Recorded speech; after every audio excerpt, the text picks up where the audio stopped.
Hey everyone, welcome back to Medieval Historian. Let me ask you something. Have you ever gotten a parking ticket you didn't deserve?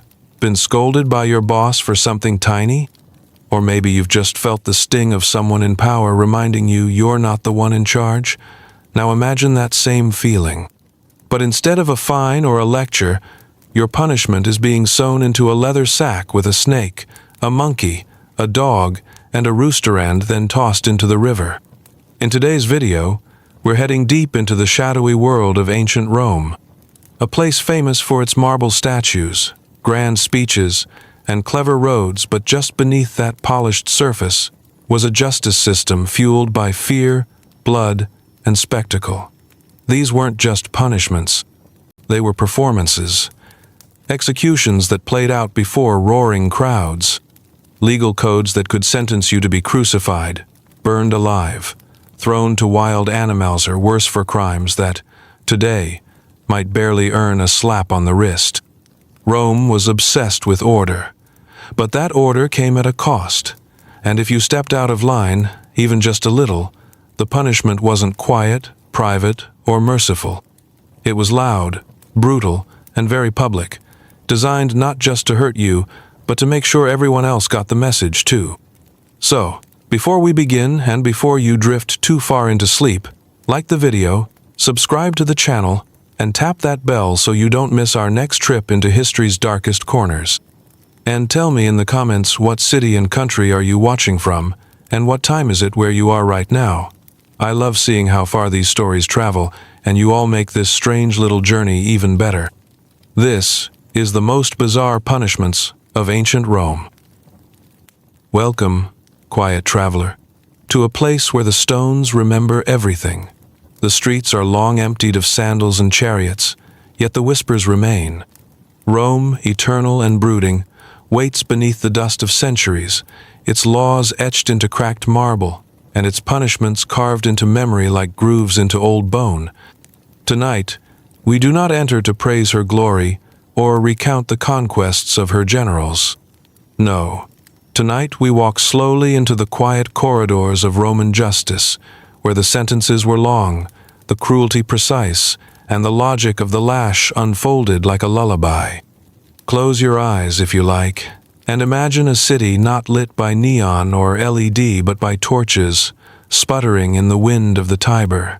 1,000 smells waft from open kitchens and crowded forums. The scent of olive oil and ash, wet stone and burning incense.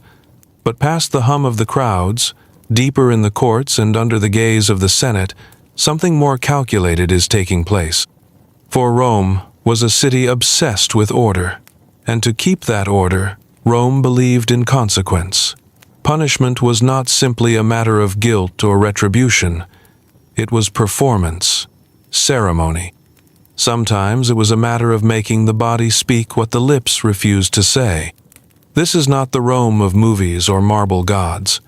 This is the Rome of caged leopards and braided whips, of trembling men sewn into sacks with animals, of crosses, dozens in a row, casting long shadows at dusk, of small infractions punished with fire, and grand betrayals dealt with silence. Here, cruelty did not shout. It whispered, and it whispered in Latin. You may be wondering why such things were allowed, how such punishments took root in a society so admired for its architecture, its philosophy, its roads that still lie beneath our feet. That is the oddity of Rome. For every aqueduct there was a crucifixion. For every marble temple, a trial by beast. Rome built the foundations of modern law, yet it did so while smiling at suffering, placing it in the center of amphitheaters, and selling bread to those who came to watch. In the stillness of night, we will wander through these ancient punishments, not as thrill-seekers, but as historians of the strange.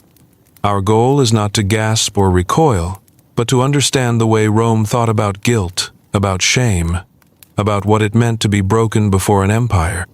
And in doing so, perhaps you will find the rhythm of sleep, as the repetitive brutality becomes something soft, almost hypnotic in its structure. Take, for example, the peculiar practice of poena cullei. It is a phrase you may not have heard, yet it hums with Rome's peculiar logic. It was reserved for parricides, those who killed their fathers, their mothers, or anyone within the sacred walls of family. And for such a crime, one could not be killed by sword or rope. No, Rome had devised something older. You would be sewn into a leather sack, alongside a dog, a monkey, a rooster, and a serpent, then thrown into the river. This was not done in haste. There were rituals, robes, proclamations. The animals were not chosen at random. Each one, it was believed, represented a breakdown of nature. And you, inside the sack, flailing among claws and fangs, were no longer human. You were something beyond the state's reach. So it delivered you to the river and let it carry you away, where no tomb would mark your name. But we will come to that in time, and we will come to many others. To the slow spectacle of crucifixion, where the condemned were paraded through streets before being nailed to their punishment and left as warnings to the wind. To the roar of lions at dawn, when the Colosseum's gates would creak open and the crowd would murmur, not in disgust, but in expectation. To the silent sentence of exile, when a man would be stripped of his name, his property, and his place at the table, left to wander the outer reaches of empire until he disappeared into history's long shadows. These were not anomalies. They were part of the fabric, written in the laws, inscribed in the stories, spoken by judges in plain, unemotional tones. The Romans did not believe in leniency for its own sake. Mercy was a tool, not a virtue. And so punishment became a kind of language, a way to show the people what the state believed, what it feared, what it demanded. Even the gods, it was thought, took interest in such matters. It may be difficult to sleep after hearing such things, or perhaps not. There is something, strangely enough, comforting about how consistent Rome was. For all its cruelty, it had a system, a rhythm, a cold but careful structure. Everything had its place, even pain. And when you know the rules, even if they are severe, the world becomes a little more predictable, a little more steady. The lions do not come without warning.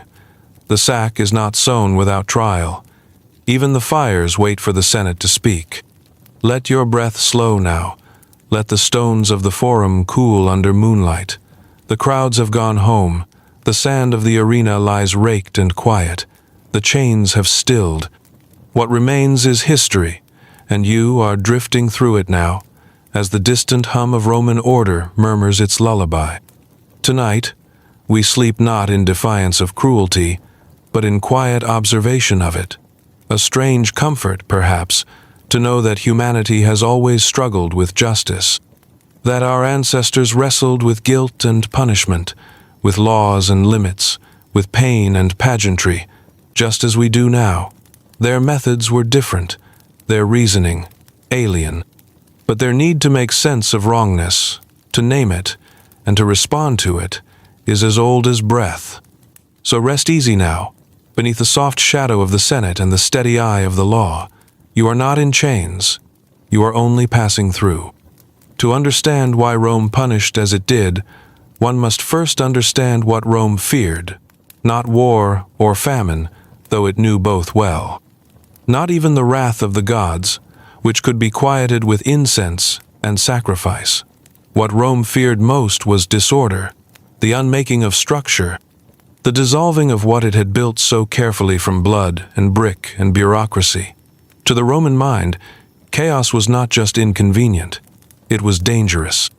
It was an affront to the gods, to the ancestors, to the city itself.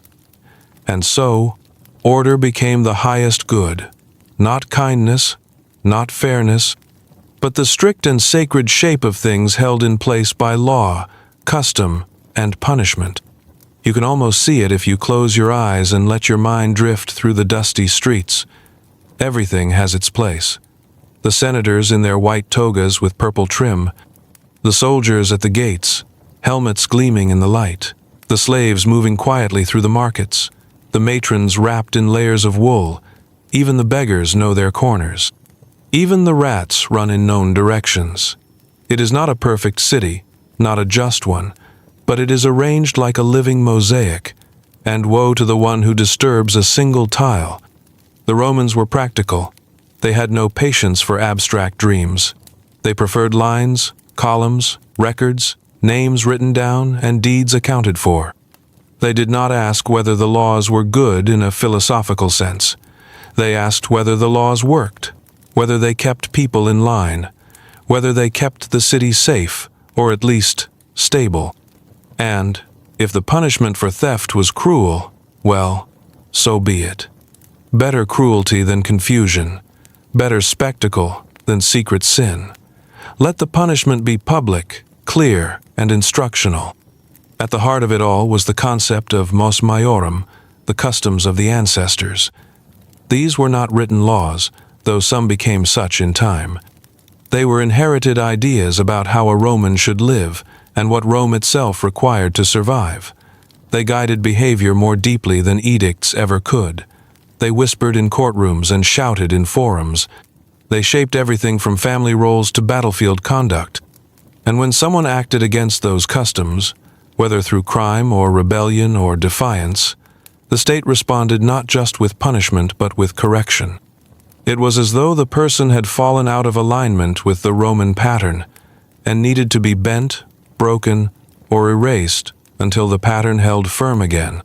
This obsession with order began early.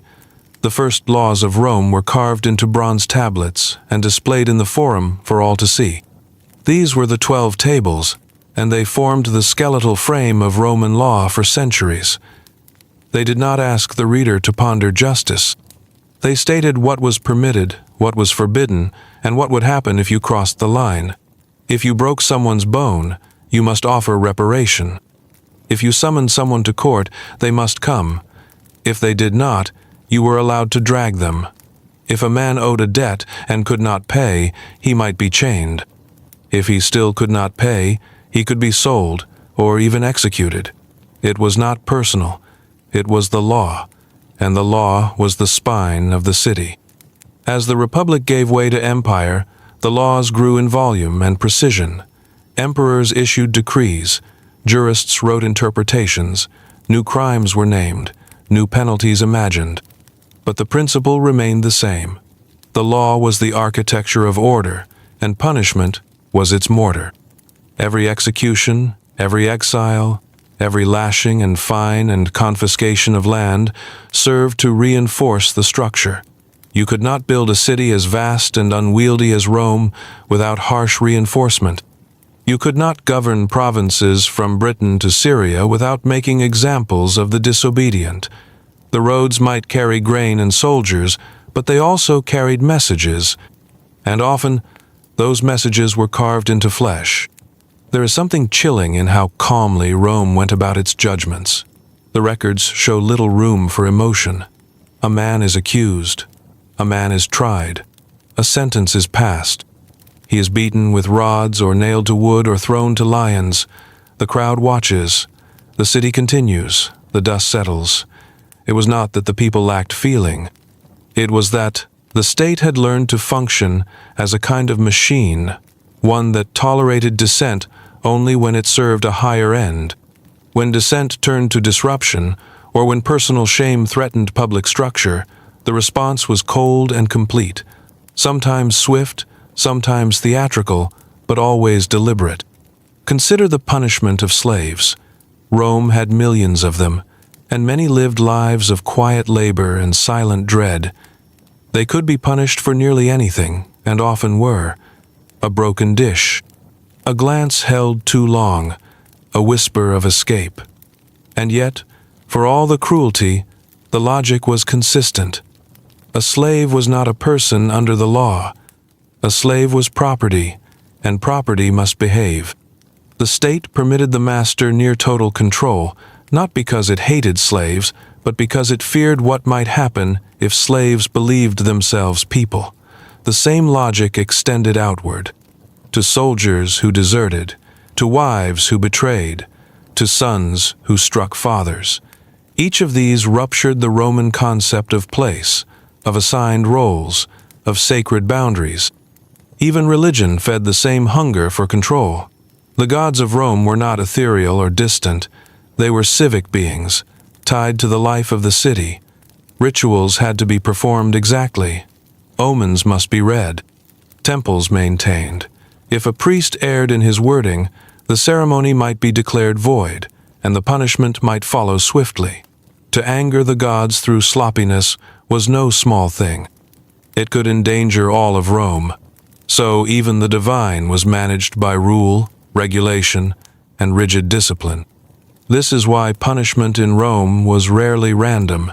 It could be excessive, it could be grotesque, but it was rarely senseless. Every method served a message. Every cruelty had a code behind it. Rome was not content to let vengeance burn wild. It captured that fire and shaped it into law. And if that law demanded a man be sewn into a sack with a rooster and a snake, then so be it. That was the price of disturbing the old ways. There is, perhaps, a comfort in this, not in the punishments themselves, but in their clarity.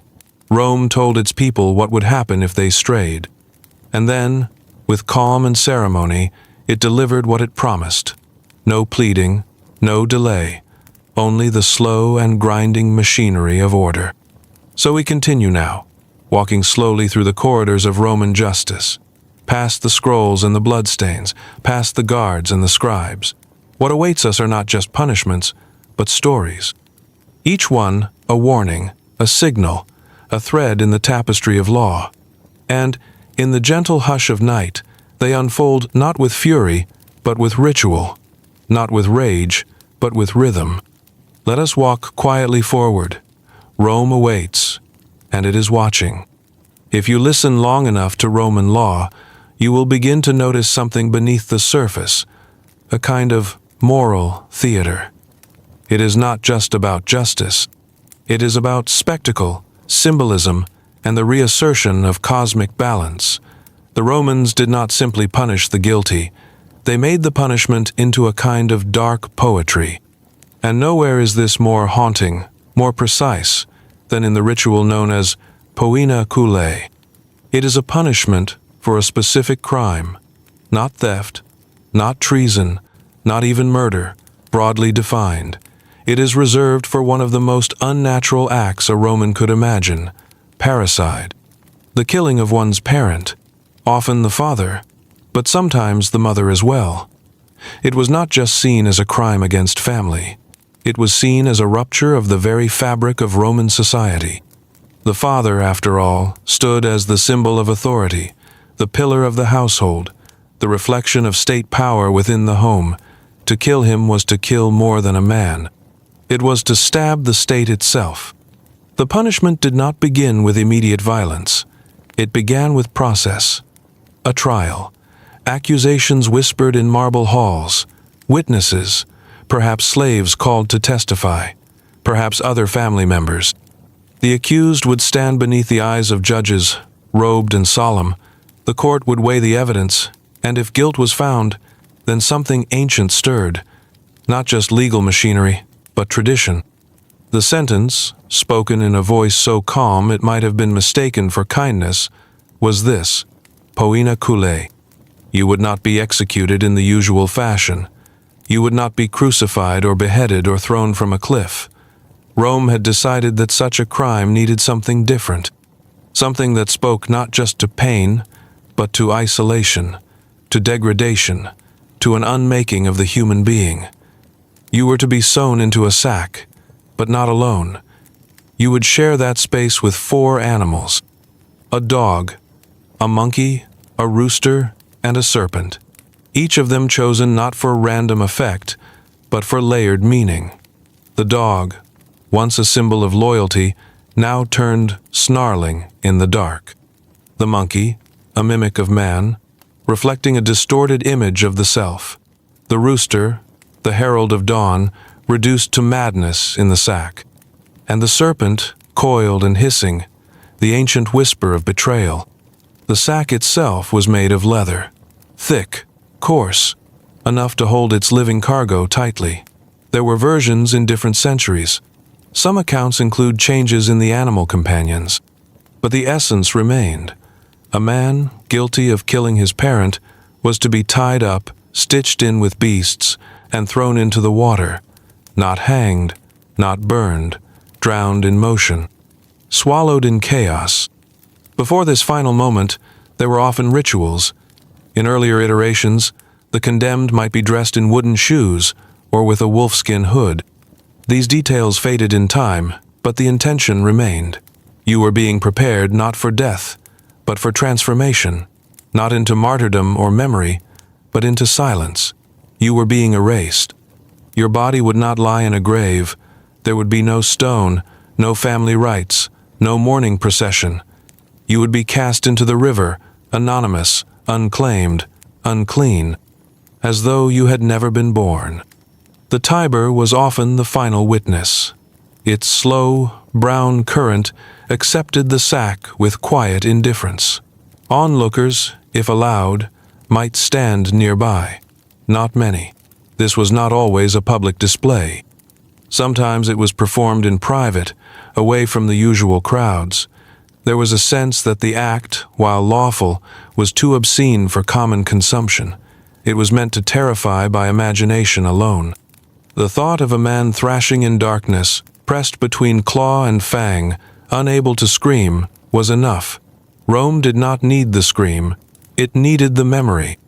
And the symbolism was not lost on those who heard the tale. The sack was more than punishment, it was statement. The family was the cornerstone of Roman life. The father held patria potestas, the power of life and death over those within his house. To violate that, to turn against one's own blood, was to undo the foundation. So the punishment was designed to mirror the crime. You had torn apart what should be whole. Now you would be placed in a space where nothing belonged. Man and beast in unnatural closeness, strangers in the dark. Nothing civilized, no speech, no light, only instinct, confusion, and breath until the water claimed it all. There are moments, documented through the centuries, when poena cullei was used to make an example. Under the emperors, it was revived and refined. One particularly detailed account comes from the 2nd century, when a man in Asia Minor was found guilty of parricide. His sentence followed the ritual to the letter. He was sewn into the sack, animals and all, and hurled into the sea. The court records did not linger on the screams, only the completion of justice. In another case, we hear of the animals fighting before the sack was even closed, the monkey clawing at the dog, the rooster flapping in frenzy, the serpent coiling around the prisoner's leg. The executioners waited until the chaos reached a pitch, then closed the final seam. It was not necessary to ensure death by drowning alone. It was enough that what happened inside that sack would never be truly known. The river would hold the secret. The story would travel, but the details would remain blurred. There is a stillness in imagining it, not horror in the usual sense, something colder. Rome did not relish this punishment as a thrill. It recorded it as a necessity. The laws stated it with precision. The judges pronounced it with a practiced cadence. The executioners, who had seen many ends, performed it with routine hands. No fire, no sword, only rope, leather, and water. And silence, once it was done. In later centuries, the practice faded. Other methods became more common. Beheadings returned. Exiles increased. Christianity began to alter the moral language of punishment. But poena cullei remained in the archives, in the legal codes, in the scrolls read by later generations. It was studied by jurists who saw in it a model of symbolism unmatched. A punishment that not only destroyed the body, but cast doubt on the soul. For what kind of man kills his parent? What kind of creature does such a thing? Perhaps the answer is none. Perhaps, in that moment, he is no longer man at all, and so the state treats him not as a man, but as an abomination, a confusion of flesh, a thing to be hidden in a sack and thrown into the unknown. And so the river continues. Long after the empire has fallen, after the courts have crumbled and the laws have scattered, The Tiber still flows, brown and slow, and somewhere in its depths the memory of the sack remains, not as a nightmare exactly, but as a murmur. A lesson about what happens when order is broken, not with theft or treason, but with something deeper, a rupture of blood, a betrayal that tears the very root from the tree.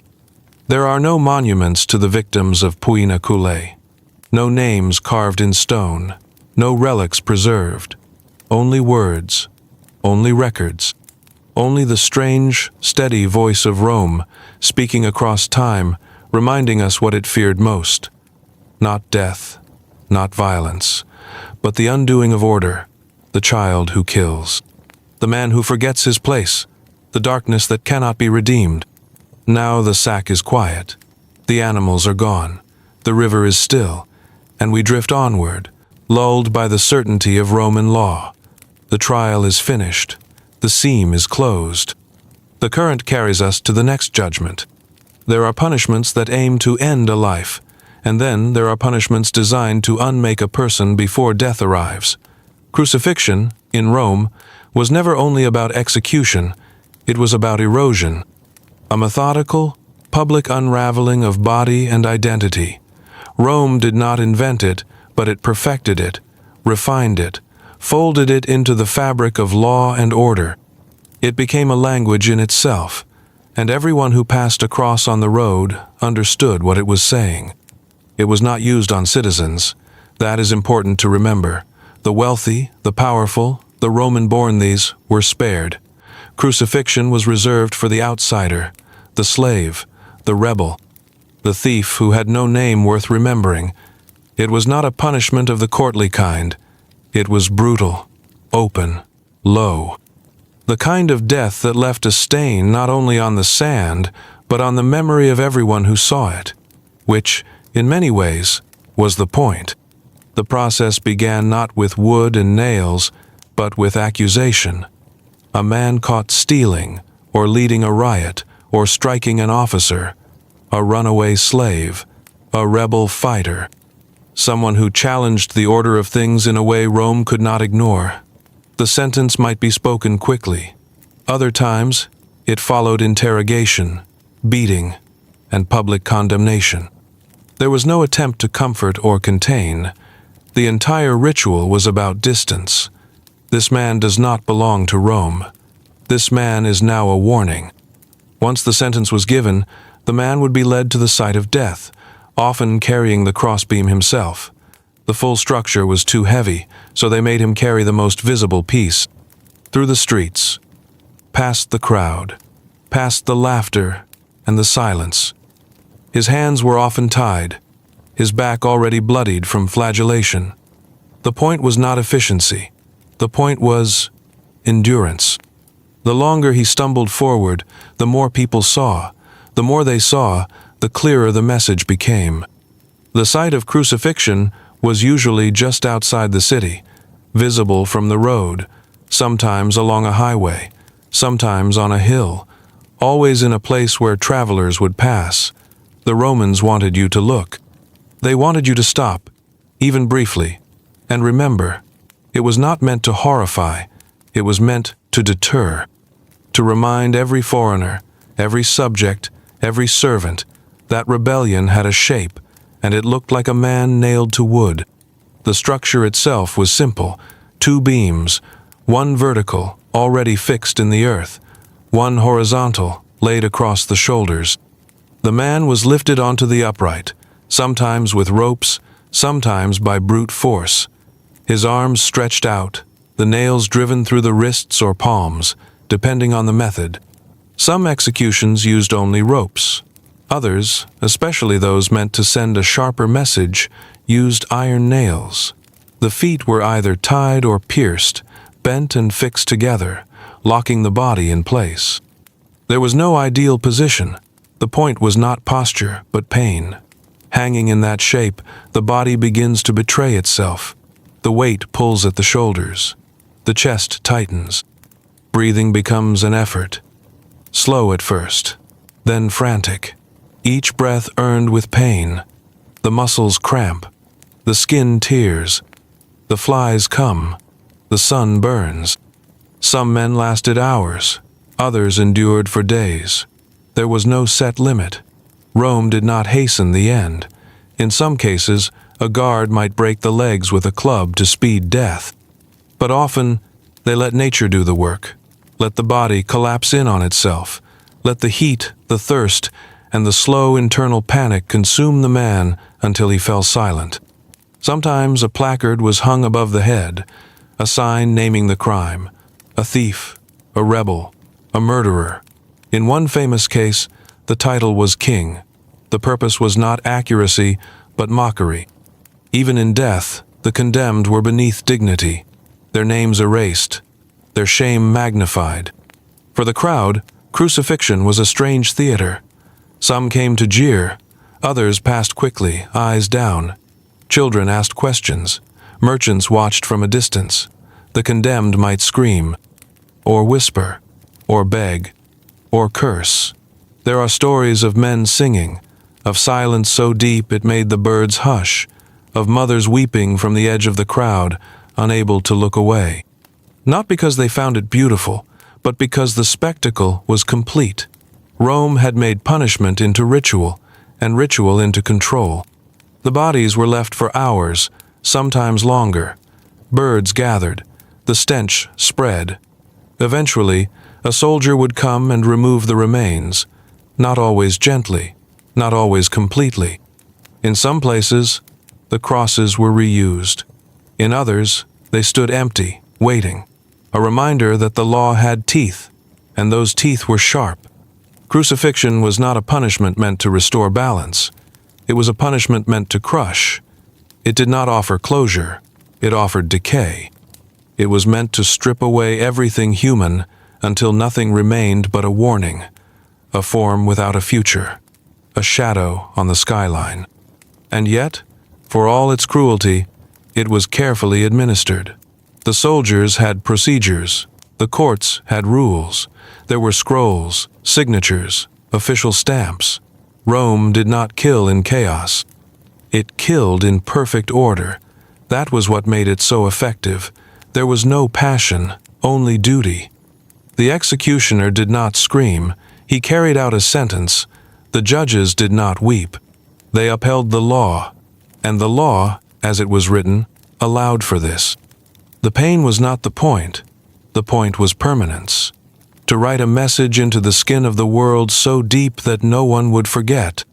To show that the state was not simply a collection of officials and soldiers, but a force that could bend and break the body itself, slowly, methodically, in front of everyone.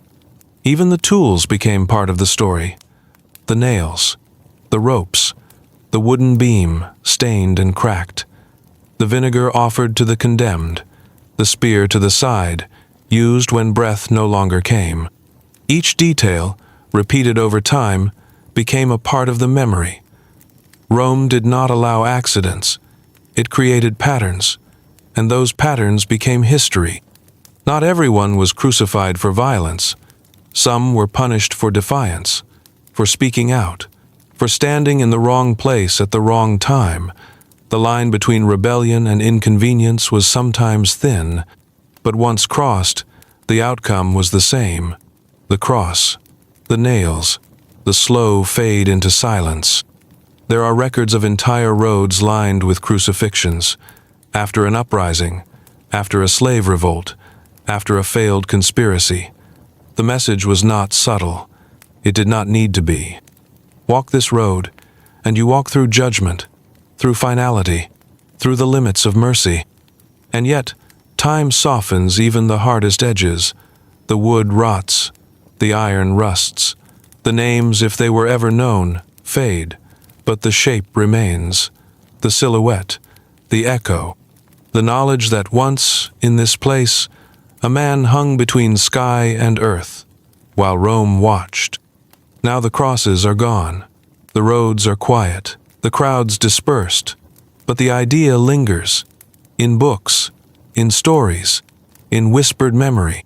Crucifixion, once a tool of order, has become a symbol of something else. But in its original form, it was nothing more and nothing less than the perfection of punishment. The final answer to disobedience. Let us step away now. Let the sand cover the footprints. Let the wind erase the names. The man on the cross has stopped breathing. The law has done what it was meant to do. The city does not pause. It simply continues.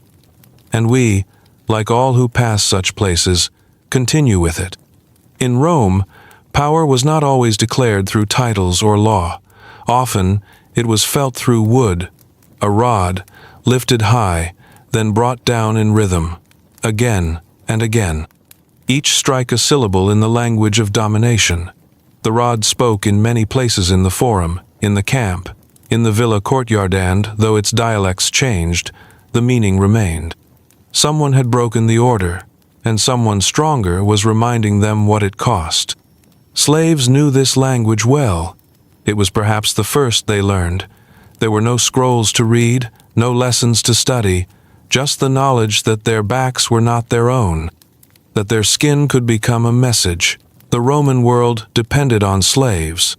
They were the cooks, the scribes, the nurses, the tutors, the miners, the ones who stood silently behind chairs and ran messages through narrow streets.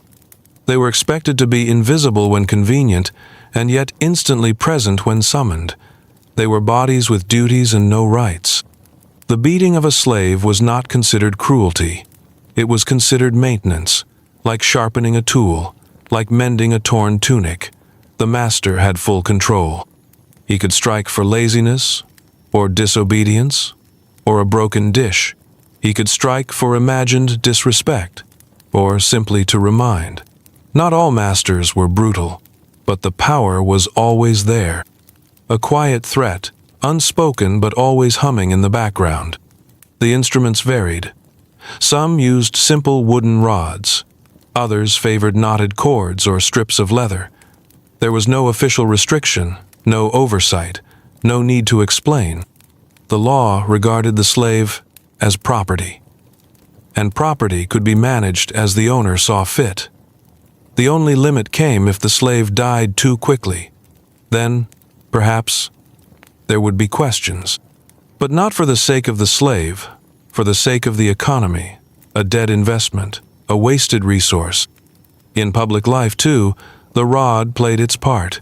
For soldiers, particularly those of lower rank, beatings were part of discipline.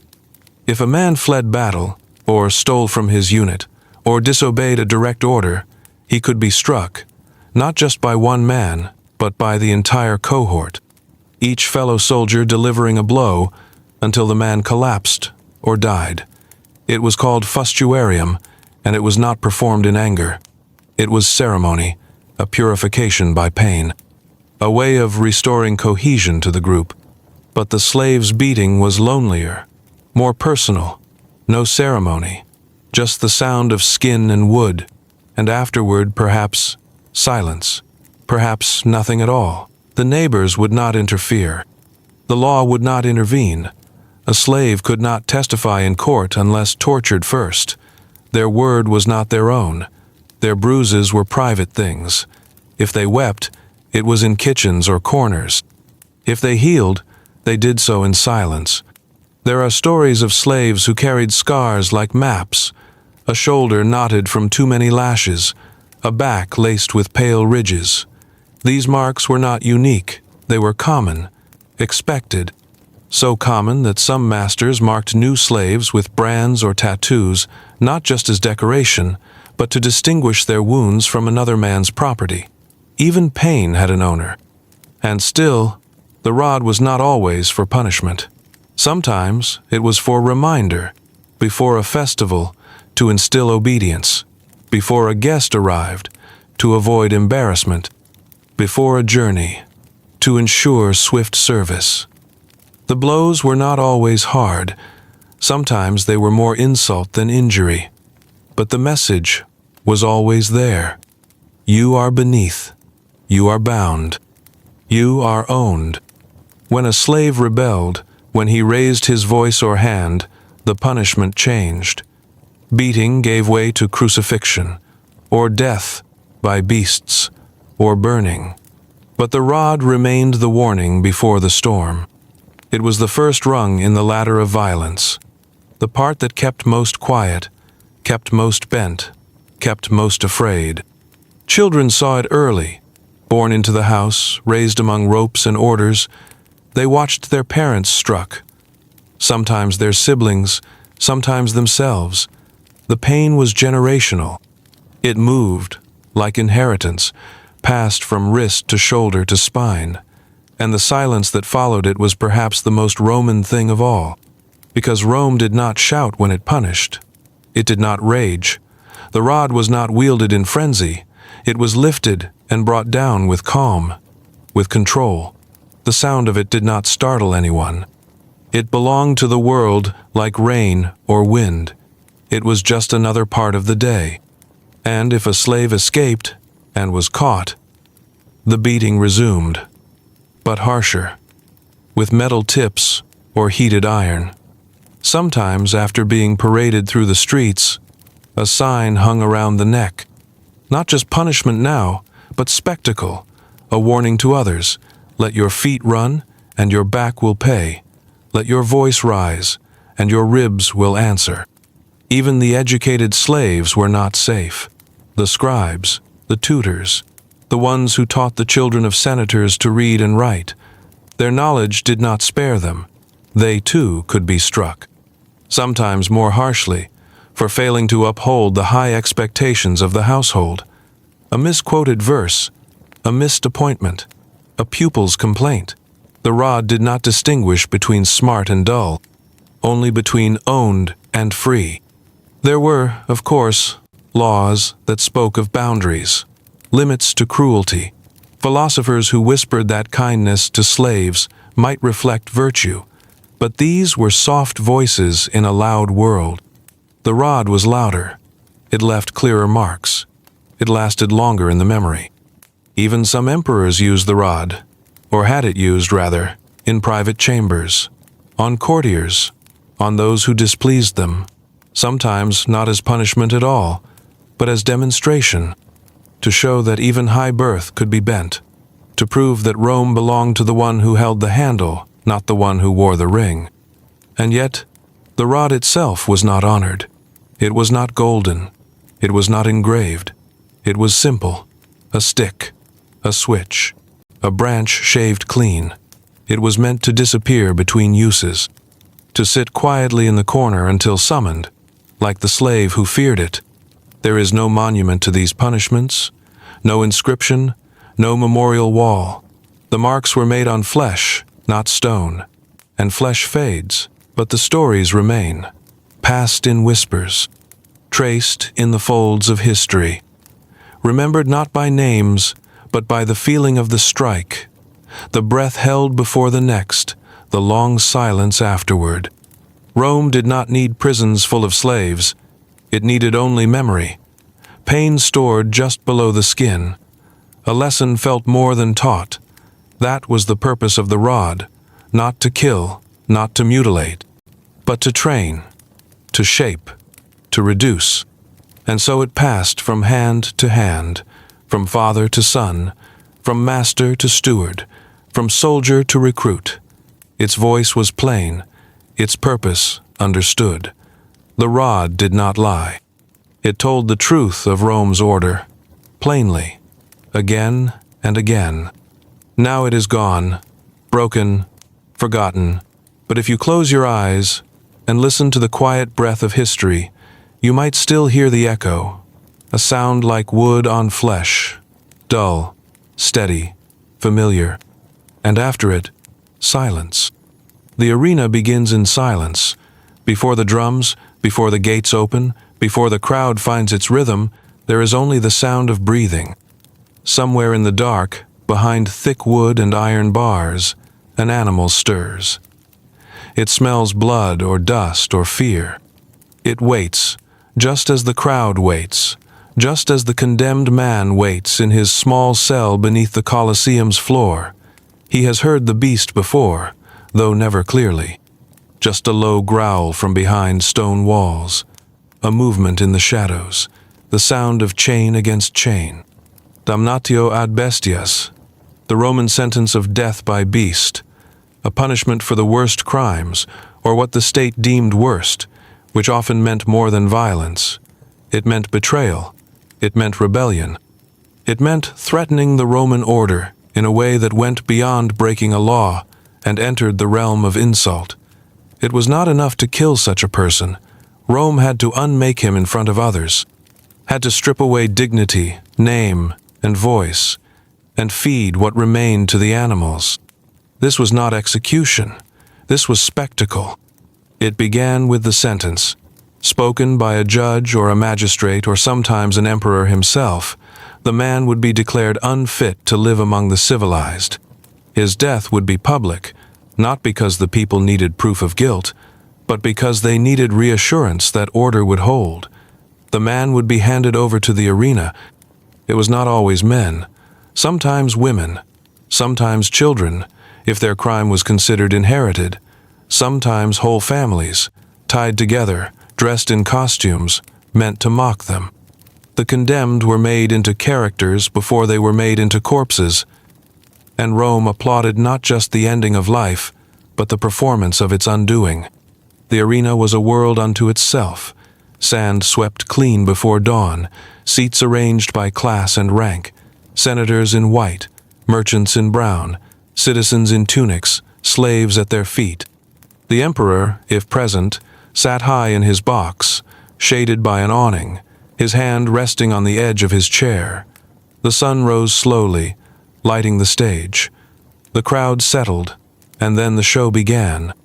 There were warm-ups, gladiators, comic skits, musicians, sometimes a hunt with spears and boars. But then came the moment everyone knew was coming. The bestiarii stepped forward. These were the animal fighters, trained to control, release, or provoke the beasts. They wore armor and moved with slow confidence. Behind them, the gates began to rise. The animals were varied.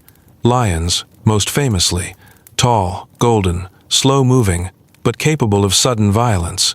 Leopards, quicker, leaner, more erratic. Bears, massive and confused, sometimes swinging blindly at everything. Wolves, in packs. Boars, crocodiles. Even elephants, though these were rare and usually reserved for executions of symbolic weight. The beasts were imported from all corners of the empire, taken from forests and deserts, brought in ships and held in dark cages until the day of death arrived. The condemned were brought forward, sometimes naked, sometimes dressed in parody. If the man had claimed to be a god, he might be dressed in a toga of gold. If he had stolen from the temple, he might wear priestly robes smeared with ash. If he had been a soldier, his armor might be returned to him, but broken, bent, useless. Rome liked its messages clear. There was no defense, no fight, unless the man chose to struggle, no weapon, unless one was given for sport. Sometimes a short blade, as a joke, sometimes a wooden club, sometimes nothing at all. The crowd preferred it that way. They did not want a contest. They wanted confirmation. They wanted the man to run, to scream, to fall. They wanted to see the beast do what beasts do, and they wanted to know that Rome had orchestrated it all. The gates opened. The animals stepped forward. The crowd leaned in. Some covered their eyes. Others stood. The man stood frozen, or fled, or shouted one final word into the dry air. It did not matter. The moment belonged to the beast. Death did not always come quickly. Sometimes the animal was uncertain, sluggish, confused by the lights and sounds. The bestiarii would guide it, prod it, call it. Once the scent was caught, the chase began. The condemned would stumble across the sand, his feet slipping in the dust, his breath loud in the growing silence. The animal followed. A leap, a roar, a flash of claws. The crowd exhaled together. Some laughed, some gasped, some prayed, but no one turned away. This was Rome's theater, and it had rules. Sometimes the execution was elaborately staged, myths reenacted. A man dressed as Orpheus torn apart by wild dogs. A woman as Danae, chained to a post while a bear approached. These were not plays. They were sentences, delivered with dramatic flair. Each one meant to show the strength of Roman justice, the futility of resistance, the glory of the state. The sand became a script, written in blood and fur and broken limbs.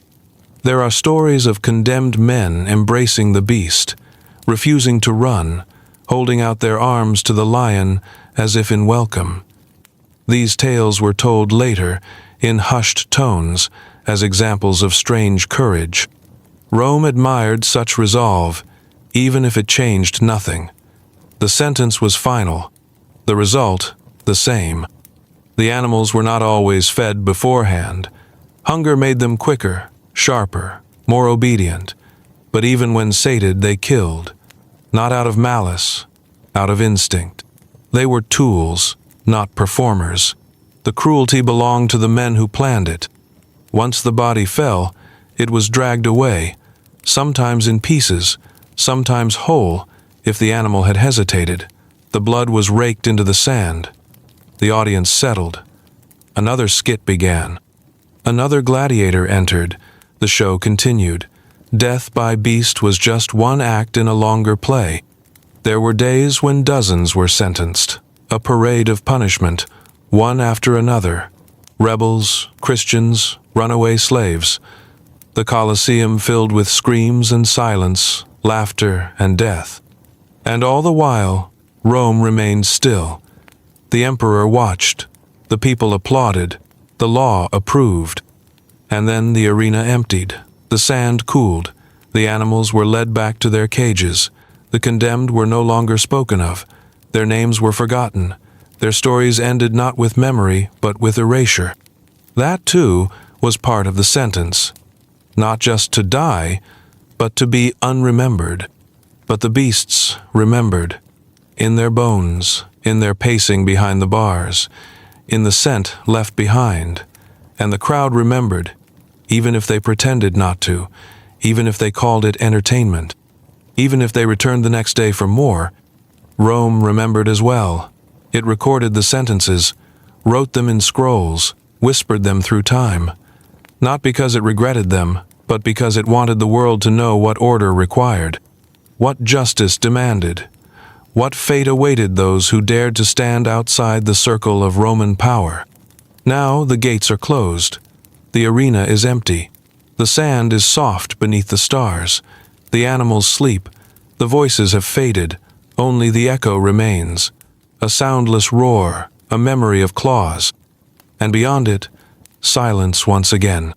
There were times when Rome chose not to kill, not out of mercy, but out of calculation. When a man had once been useful, once noble, once tied by blood to something important, death could be inconvenient. It could stir unrest. It could plant doubt in the hearts of those who watched. And so, the sentence became exile, a quieter punishment, one that bled slower. To be exiled in Rome was not always to be banished to wilderness. It might mean a small island, a distant province, a quiet villa in the hills stripped of its comforts. There were degrees of exile, formal and informal, declared or chosen, full of rules or simply full of silence. But in every case, it meant separation. You were no longer part of the city. You no longer belonged to the rhythms of Rome. The sentence often began in court. A senator accused of conspiracy, a poet who crossed the line, a general whose loyalty had shifted. The courtroom did not shake with shouting. The decision came calmly. Your lands might be seized, your name erased from stone. You were told to leave, and not to return. And so, you packed a few things, or nothing at all, and stepped out of your life. Some left by boat. Others rode along the old roads, watching the milestones slip past. They were not shackled. No guards followed. The punishment was in the absence, in the fading, in the sudden quiet after years of power and applause. A man who had once dined with emperors now found himself alone in a house that faced the sea, his voice lost to the wind. There was no ceremony to exile, no visible wound, no last words to the crowd, but it changed a man all the same. To live and know you had once mattered, and now you did not. To read letters with no reply, to watch the seasons pass with no orders to follow, no court to speak to, no cause to defend. The body remained whole, but the identity unraveled.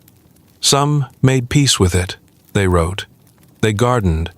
They walked along cliffs and beaches and tried to understand who they were without Rome. A few returned after years, when time had softened the charge, or a new ruler had shifted the winds. But many did not return, either because they were not allowed, or because the city had changed too much in their absence, or they had changed. For the poets and philosophers, exile became subject and lens. They wrote verses under olive trees, composed treatises in the shade of forgotten walls. They mourned not just their own exile, but the exile of reason, of virtue, of truth. They shaped their sorrow into sentences, their bitterness into clarity, but the ache remained. Some used exile to reimagine themselves. Stripped of title and duty, they found new forms of thought. But Rome watched them still. Letters were opened, visitors questioned. Even far away, the city's shadow could fall across your table, and if you stepped too far from silence, the exile could become something sharper. There were those who were recalled not for pardon, but for execution. There were others for whom exile meant the end of everything. Slaves freed into distance, women accused of treachery, sent to distant farms with no visitors. Young men whose only crime had been proximity to someone powerful.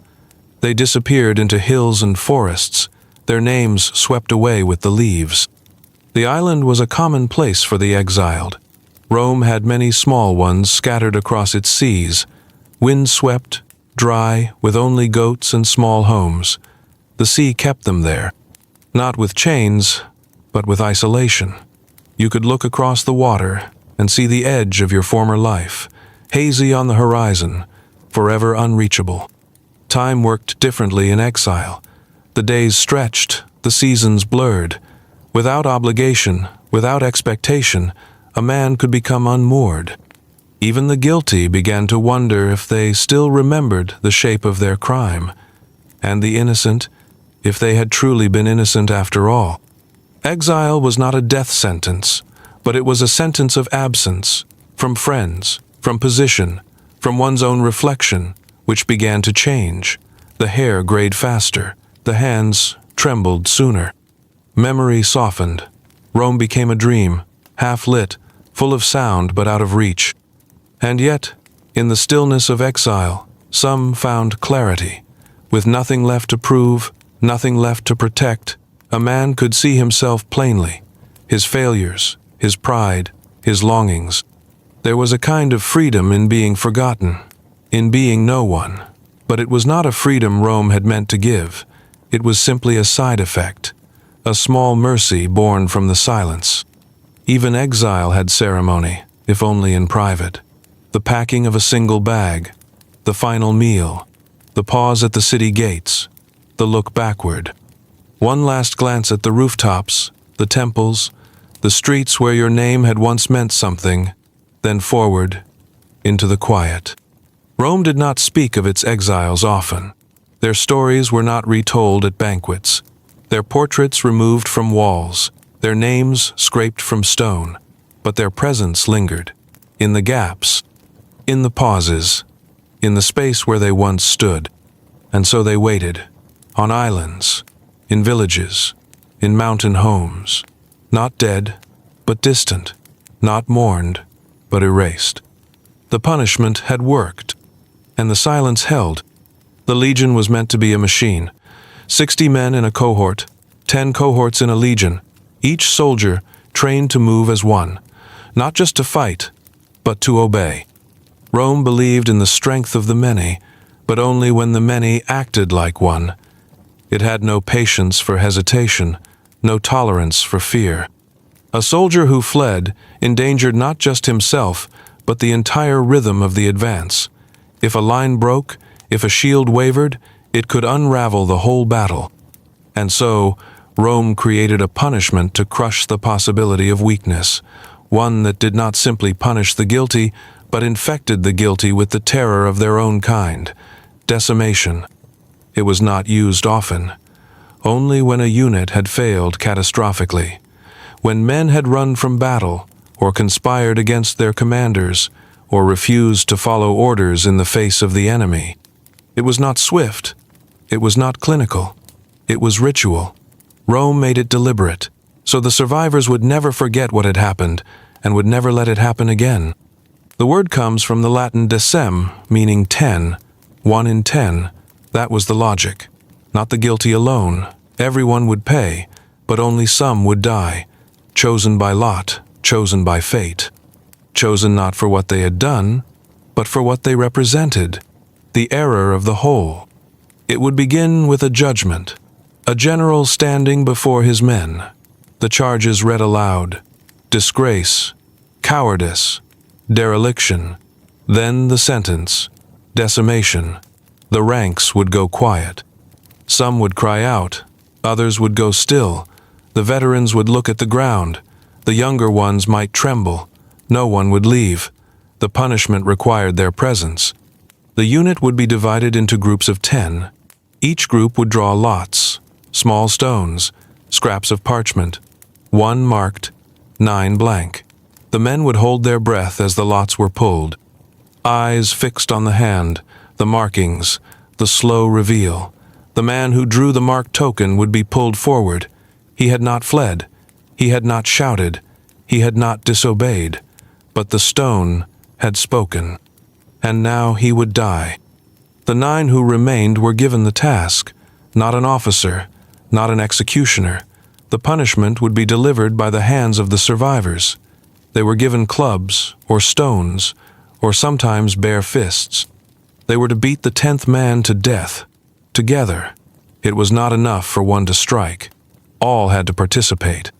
All had to feel the weight of the sentence in their arms, in their breath, in their dreams, for years to come. There are stories of men who begged, who reached out to their brothers, pleading, not because they were innocent. All were innocent in this way, but because the death was slow. The blows did not always land clean. There were screams. There was blood. Sometimes the 9 delayed, hesitated, struck too softly at first. Then the officer would shout, and the violence would resume. It could take hours. In a large unit, dozens might be selected, one after another. The beatings unfolded across the camp like a dark rhythm. There were no songs, no marching drums, just the sounds of impact, and breath, and grief folded into obedience. Afterward, the remaining men were given meager rations, barley instead of wheat, no shelter, sometimes forced to sleep outside the camp walls. Their shame was not finished with the deaths. It had to linger, had to seep into every bone. Rome was not only correcting them, it was branding them. And yet, decimation was not mindless cruelty, at least not in the eyes of those who used it. It was meant to restore order. The legion had failed. The bond of trust had broken. Decimation was the furnace through which unity would be reforged, not through forgiveness, through fear. Afterward, those who remained would never run again, not because they had grown brave, because they knew what it would cost. Commanders debated its use. Some saw it as necessary, others saw it as dangerous. It could break morale. It could plant bitterness, but it could also purge weakness. In the chaos of civil wars, it was used more freely. In the outer provinces, when generals had more freedom, it could be ordered without Senate approval. Some emperors were said to admire it. Others forbade it quietly. But the memory of it lingered in every tent, in every training ground, like a shadow. There are examples written in scrolls: a legion that turned and ran in Gaul, a mutiny quelled in Syria, the punishment recorded in neat lines, names lost but numbers preserved, 1 in 10, always 1 in 10. Sometimes the punished became symbols, their graves left unmarked, their stories passed down to warn others, not as martyrs, but as reminders. They had not been the worst of the group. They had simply drawn the wrong stone. That randomness was part of the terror. Rome did not always punish those who deserved it. It punished those who stood among the guilty, which meant no one was safe. Some units, it is said, wept after decimation, not from grief, but from the weight of what they had done, of what they had been forced to do. But the army moved on. Orders were given. Sandals laced, formations reassembled, the machine resumed. The word survived. Long after the practice faded, it echoed. Decimation became a way to describe ruin. Even when 9 out of 10 survived, the feeling was one of complete destruction. Because what died was not only the men, it was the idea of safety within the unit, the comfort of numbers, the notion that the group could protect the individual. Rome knew how to kill, it knew how to conquer, but it also knew how to teach. And sometimes, it taught by forcing a man to watch his brothers raise clubs over someone who looked just like him. Someone he had trained beside, marched beside, slept beside, someone he might have called friend. It was not always the young who died. Sometimes it was the older men, the ones who had served faithfully, the ones who were tired. Perhaps they drew the marked lot with steady hands. Perhaps they nodded, accepting. No one knows what most of them said. If they said anything, the records are silent. Only the outcome is preserved. They were killed, and their unit remembered. Rome had many punishments, some flamboyant, some methodical, but decimation lived in a different place. Not in the Forum, not in the Colosseum. It lived in the camps, in the dust, in the firelight between tents. It was not for the amusement of crowds, it was for the soul of the army, a dark medicine given when all else had failed. And it worked, or so the commanders believed. The units that had been decimated often fought with new fervor, out of fear, perhaps, or out of the need to prove something. But the silence that followed was not always peaceful. It was thick, unnamed, heavy. Now there are no more legions, no more camps marked by discipline stones. The clubs have long since rotted, but the idea remains that sometimes, to fix a group, you must let the group destroy itself. That punishment can be a mirror, and fear, the glue that holds the pieces together. The lots are drawn, the stones passed hand to hand.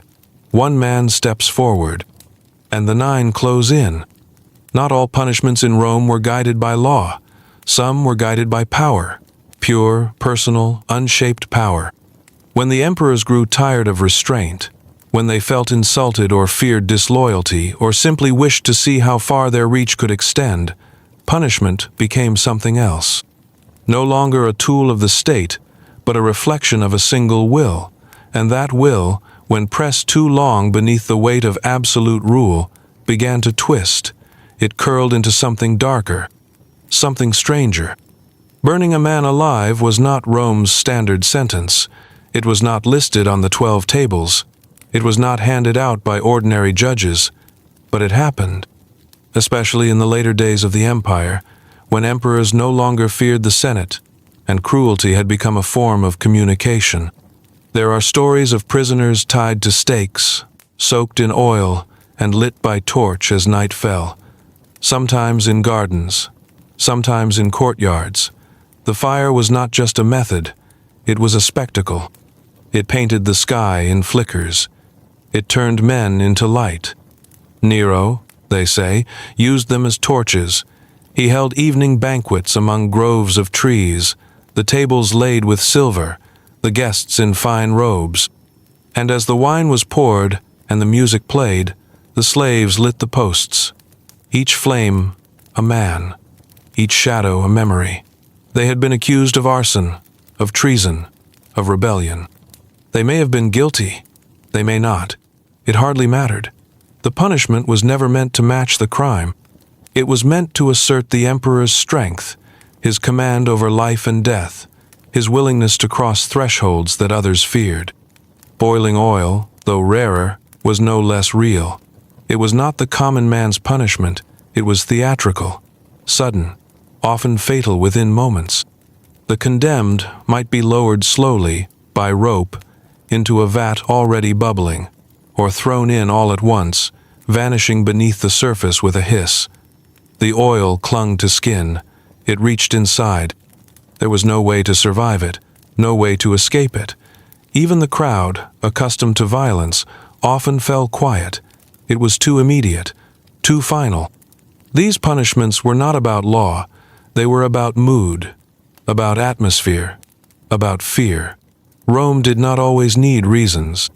When the emperor's face changed, when his voice turned cold, the entire court adjusted. People vanished. Servants ran without being called, and somewhere, in the lower chambers, fires were lit. Pots were prepared. The executioners practiced their work in silence. Some were burned for political crimes, others for prophecy. A woman who claimed to see the future might be accused of sorcery. A philosopher who spoke too boldly might be called a corrupter of youth. The punishment came swiftly. There were no public trials, only rumors, only results. The ashes were swept away. The names struck from record. Others were punished for amusement. A man accused of theft might be dressed in animal skins and chased by dogs. A banquet guest who angered the wrong official might be handed over to soldiers with torches. No one stopped it. No one questioned it. The court moved on. Another toast, another laugh, another servant sent to fetch wine. Domitian, they say, liked silence during punishment. He watched without blinking. He gave no commands, only gestures. And when it was done, he nodded once and returned to his writing. He kept records of every punishment, names, dates, reasons, if there were any. The scrolls were stored in locked chests. No one read them but him. There were tools for these acts. Iron chairs that could be heated from below. Bronze bulls with hollow bellies and hinged doors. A man placed inside could scream as the fire rose beneath him, the sound echoing through carved tubes in the shape of an animal's mouth. It turned a man's agony into a roar. Theater again, but deadly theater. These methods were not common. They were not used on the street or for everyday crime. They were reserved for those the emperor wished to erase in a manner unforgettable. When fire was used, it was not to punish. It was to demonstrate. It was to say that this man had not only defied the law, but had defied the emperor himself. And for that, there would be no simple death. Even so, there were witnesses. Slaves forced to watch. Soldiers ordered to remain at attention. Scribal clerks who took note without emotion. The punishment became part of the empire's memory, whether written or not. And the fear it produced lasted longer than the heat. People remembered, and they passed the stories carefully, like flame from one taper to another. Rome had rules, but it also had emperors, and when the emperor stopped following rules, the city bent with him. Some resisted, some plotted, some were punished in turn. Fire, oil, iron. The cycle continued. And yet, there were still those who admired Rome even in these moments. They spoke of her order, her greatness, her vision. They said the cruelty was exaggerated, or necessary, or the cost of empire. They walked past the fire-blackened stones and nodded as if they saw nothing. History moved forward. The blood dried. The city kept breathing. In time, these punishments faded. Christianity changed the tone. Public cruelty became less fashionable. The emperors found new ways to dominate, but the memory of fire remained. The scent of oil. The stories whispered in corners, behind fans, beneath cloaks. It is one thing to fear law, it is another to fear whim. Rome could give both. Now the gardens are quiet. The bronze bull stands cold in a museum. The iron chair rests in shadow, but the air still holds something, a trace of smoke, a flicker of heat, a silence that speaks of things once done in the name of authority. And somewhere, in that silence, The flame still watches. Not all punishments in Rome ended with death. Some were designed to leave the body intact, but pull apart the dignity inside it. These punishments worked more slowly, like acid poured onto pride. They were not hidden from view. In fact, their power came from being seen. The more eyes, the more complete the shame. Rome understood this well. It knew how to hurt without drawing blood. To be humiliated in public was to be redefined. A man might walk into the forum as a senator, or a merchant, or a soldier, but by the time the punishment ended, he would not be seen the same way again. He might not even be seen as a man. These punishments reached into the social fabric and tore the threads apart. The condemned became an example, a caution, a walking message. There were many forms. Some were small and cutting. A man caught in fraud might be paraded through the streets in tattered clothing, a sign hung around his neck describing the crime. A woman accused of adultery could have her hair shaved off and be forced to walk barefoot, exposed and silent. These gestures did not kill, but they left scars in the mind. In a world where reputation was everything, to lose face was to lose a kind of life. Other punishments were more theatrical. The tunica molesta, the shirt of mischief, was one of the most feared. The condemned was wrapped in a tunic soaked in pitch or resin. He was tied to a post. Then the tunic was lit. The flames climbed quickly, feeding on the fabric and the man beneath it. But the purpose was not simply death. It was death wrapped in humiliation. The fire revealed everything. It made the body a stage. It stripped away privacy. The crowd watched as a man became ash, his last moments framed by spectacle. Nose cutting was another punishment, especially used on slaves or foreigners. A single slice across the face, permanent and visible. It marked the person as damaged, dangerous, or disobedient. Every glance reminded them of what had been taken. They could still walk the streets, still speak and trade and live, but they were never unseen again. Their face told the story before their mouth could speak. In cases of theft, a hand might be branded or broken, not for utility, but for display. The deformity was not the punishment, it was the message. Children were taught to look away or to stare. Either way, the lesson was learned.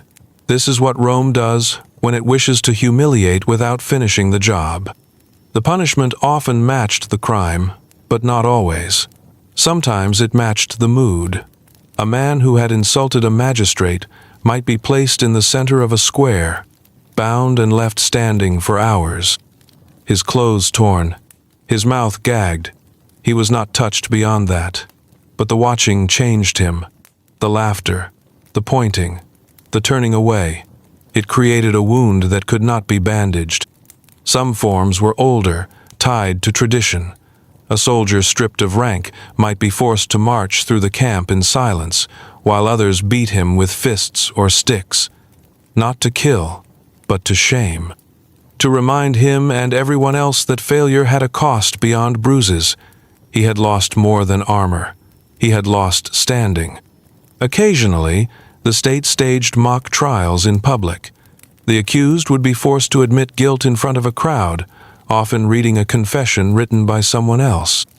They might be slapped, spat on, or forced to kneel. The words did not matter as much as the posture. The audience saw the fall, and that was what they remembered. There were also ritual humiliations. A debtor might be chained to a post for days, exposed to sun and wind and rain, as a warning to others. A man who struck his father might be made to walk barefoot through the streets with a yoke around his neck. A woman convicted of certain offenses might have her dress dyed a shameful color, impossible to miss. All of this rested on visibility. Rome punished in the open. It believed the sight of pain could instruct more deeply than any law. People remembered what they saw. They told stories. They taught their children. The punishment multiplied without needing to be repeated. And yet, there was something quiet about public humiliation. Unlike the roar of the arena or the scream of crucifixion, it worked by stillness, by distance. The condemned was alone, even in a crowd. No one touched him. No one helped. That silence was its own kind of violence. Some who were humiliated never returned to normal life. Their neighbors avoided them. Friends withdrew. Clients disappeared. The stain followed them. Others tried to reclaim status through bravery or gifts or loyal service. Some succeeded. Some vanished. The humiliation, though temporary in form, could last for a lifetime. Rome did not always punish with fire or blood. Sometimes it punished with shame. And shame, once planted, grew quickly. It clung to the skin. It shaped the walk. It haunted the voice. A man could survive it, but he never forgot it. Now the streets are quiet. The platforms are empty. The crowds have gone, but the echoes remain. Not loud, just soft impressions left behind. The place where someone once stood in disgrace. The space where a voice cracked under pressure. The scent of pitch burned into stone. Rome knew how to use silence, how to make the crowd speak without words, how to let shame do what swords could not. And in that quiet, punishment endured. There were laws written in stone, and then there were laws written in breath. Rome had many of both. The first could be studied, quoted, and argued over. The second drifted through homes and markets, shaping how people lived without ever needing to be named. And in that second category lived the rules that governed those who did not quite fit: women, foreigners, the poor, the strange, the accused who were not accused for what they had done, but for what they were. Roman law defined women by their place in the household: daughter, wife, mother, widow. Their power was granted through proximity to men.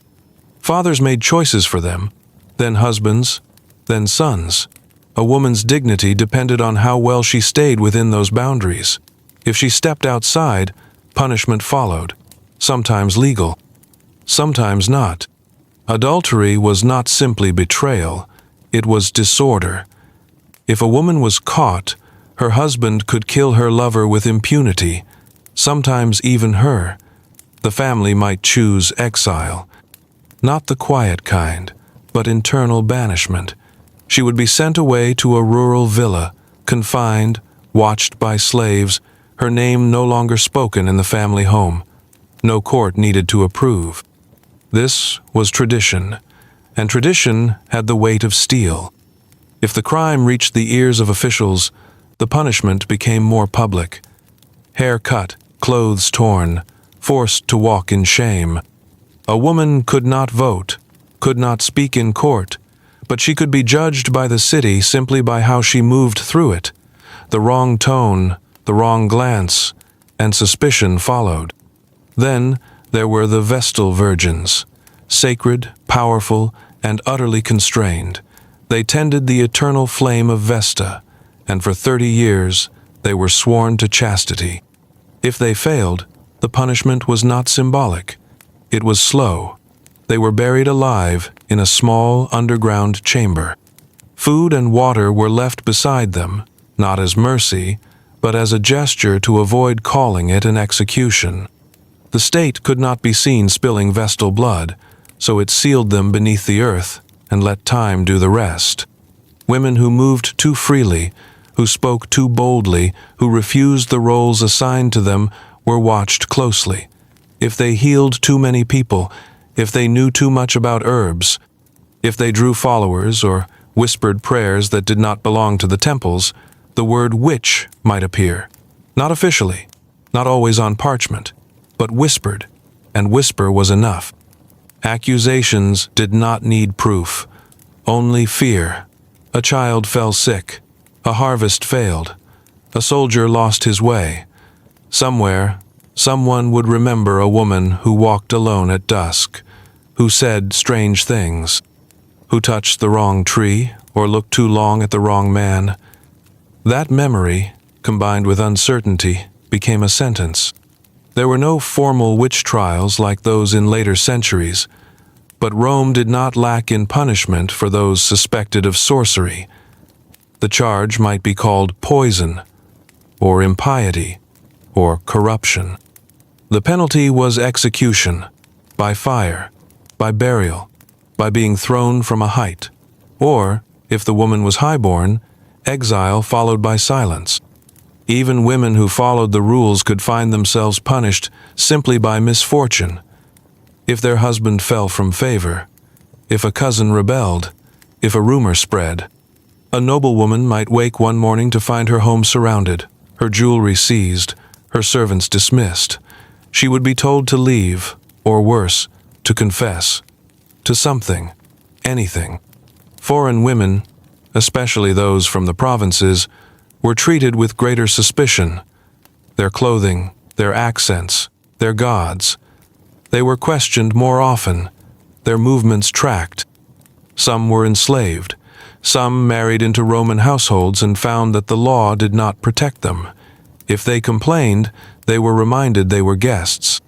If they protested, they were reminded they were lucky. The whispers followed many women. A woman who did not bear children quickly, a woman who did not weep at her husband's funeral, a woman who smiled too much, or not at all. The punishment was not always handed down from courts. Often it came from within the home. A slap, a shove, a lock on a door, a lifetime of control dressed as care. Some tried to resist. A few wrote poetry. A few spoke publicly. Some served in temples and found small pockets of authority. But the walls remained. Not just stone, but expectation. A woman could rise only so far before someone decided she had risen too far. And yet, even with the risks, they lived full lives. They raised children, managed estates, kept the accounts, whispered wisdom to their sons and protection to their daughters. They knew how to move without being seen, how to speak without drawing attention, how to survive. But when they were punished, it echoed longer. A man might be fined or beaten or exiled. A woman's punishment rewrote her entirely. She was no longer daughter or wife or mother. She was danger, shame, disgrace. And that label did not fade, even if she returned home, even if she was forgiven. It hung in the air like smoke. The city never needed a reason to whisper. It only needed time. A moment of silence, and the stories would begin again. There are few records of these punishments. The scrolls were written by men, the courts run by men, the laws enforced by men. What happened to women often happened between the lines. But the punishment was no less real, the grief no less deep. Now the voices are quieter, the streets are empty, the temples cold, but the air still carries something, not loud, not sharp, just the soft murmur of rules never written, of lines never crossed, of names never fully cleared. The punishment may have ended long ago, but the silence remains. In Rome, the family was not simply a matter of love or blood. It was law, it was structure. A miniature version of the empire itself, ruled by one at the top and followed by many below. At the center stood the father, the paterfamilias, and from him radiated the rights and duties of everyone else. He held the power of life and death, not just in theory, but in practice. His authority could not be challenged by wife, by daughter, or by son, especially not by son. A Roman child was born into obedience. From the first breath, they belonged to the household, not as individuals but as roles waiting to be filled. The midwife lifted the infant and placed it at the feet of the father.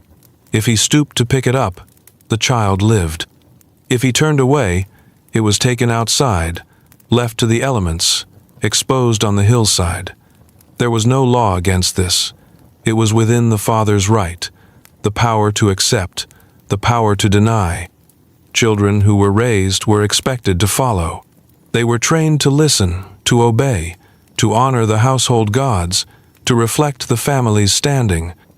The sons might be educated in rhetoric, in history, in war. The daughters learned silence, grace, the managing of servants, but none of this changed their position. They remained beneath the father's authority no matter their age, even into adulthood, even if they married, even if they bore children of their own. The law codified this structure. The father could discipline his children as he saw fit.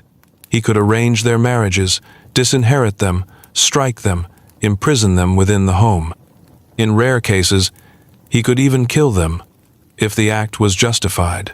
A son who struck his father was a crime beyond crime. The state did not have to punish him. The family did. But when the family failed to contain itself, when the structure bent and broke, the state stepped in. Patricide, the murder of a father, was not only a crime of blood, it was a disruption of everything Rome believed about order. The father stood for more than himself.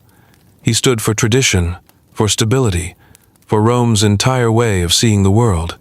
To kill him was to tear a hole in that fabric. The punishment reflected this. No ordinary execution would do. No swift sword. No clean exile. The sentence was poena cullei. The man was sewn into a sack along with animals chosen not for comfort but for chaos. A dog, a monkey, a rooster, and a snake. They were forced into that darkness together, and the sack was thrown into the river. The message was clear. You have unmade your place in the world, and now the world will unmake you. But not all cases of family violence were so theatrical. Some played out behind closed doors.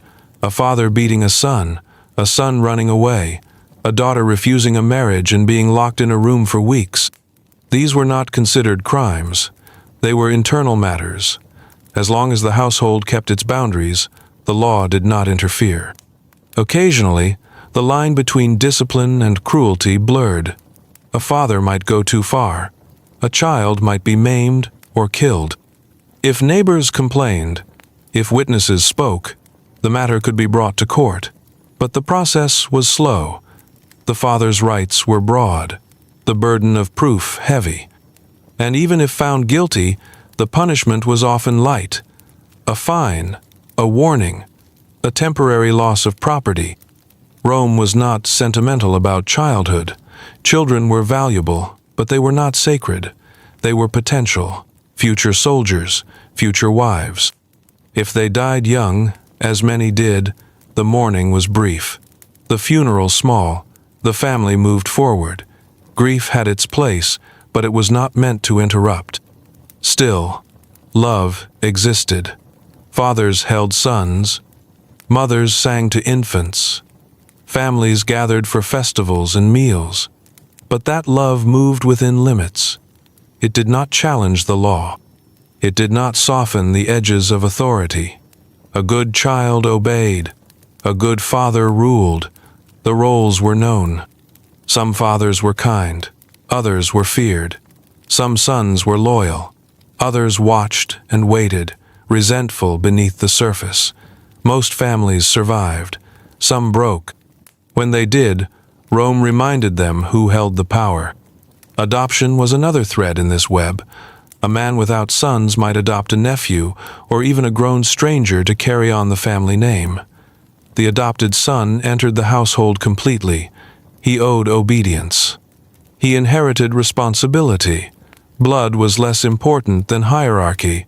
The structure mattered more than biology.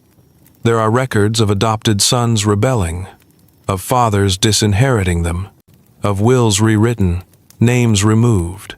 These, too, were forms of punishment, a kind of social execution.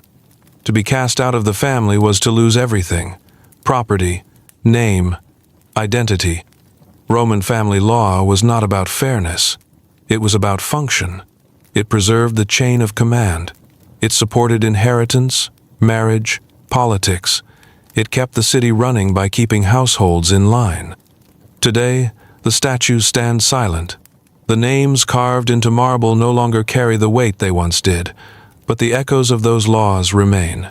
In the idea of order, in the lingering shape of authority, in the way we still speak of fathers and sons as something more than individuals, as symbols of something larger. The river that carried the sack still flows. The walls that once held quiet daughters have crumbled, but the stories remain. Not loud, not sharp, just steady, like a father's gaze, like a law that never needed to raise its voice.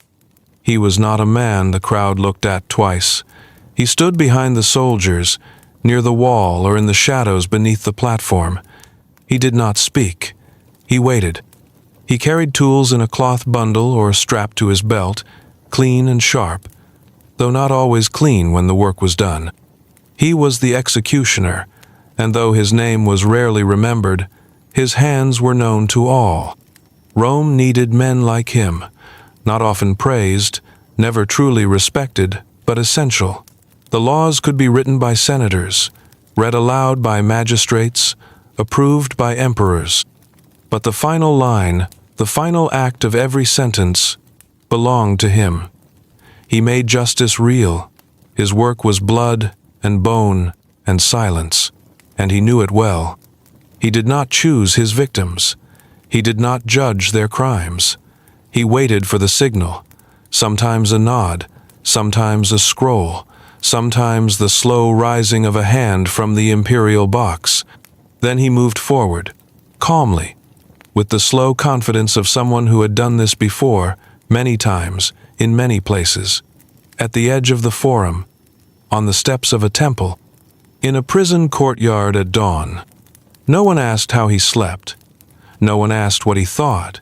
The city did not want to know what it took to swing the blade, to tighten the rope, to drive the nail. It needed the punishment done, but not spoken of. He carried that weight alone, a quiet man, a necessary man, a feared one. Some believed he was cruel, others believed he was empty. Neither was quite right. He was precise. He learned not to flinch. He learned how to make a cut, quickly or slowly, depending on the sentence. He learned how to keep his hands steady even when the condemned begged or cursed or wept. He learned when to show mercy and when to obey the full measure of the law. He was often a slave, or freedman, or someone from the lower ranks of society. No citizen wanted the role. No noble family allowed their name to be tied to it. He lived on the edge of things, paid, but not honored, fed, but not welcomed. He might live near the prison or in a separate quarter, away from the noise of politics and family and reputation. Children were told to stay away from his door. Women crossed the street if he walked by. Soldiers, even the cruel ones, looked at him with unease, not because he was evil, but because he reminded them of what waited at the end of every decree. He was the hand that followed the voice. Sometimes he worked alone. Other times he had assistants, young men who carried water or sharpened tools or held down the condemned. He taught them what he knew, how to be quick, how to be clean, how not to speak while the crowd watched. His tools were simple: a blade, a hammer, nails, ropes, iron shackles, branding irons, firewood, water, oil, cloths to wipe the blood. He carried them without ceremony. They were not sacred, they were not cursed. They were instruments, nothing more. There were days when he worked from dawn until dusk.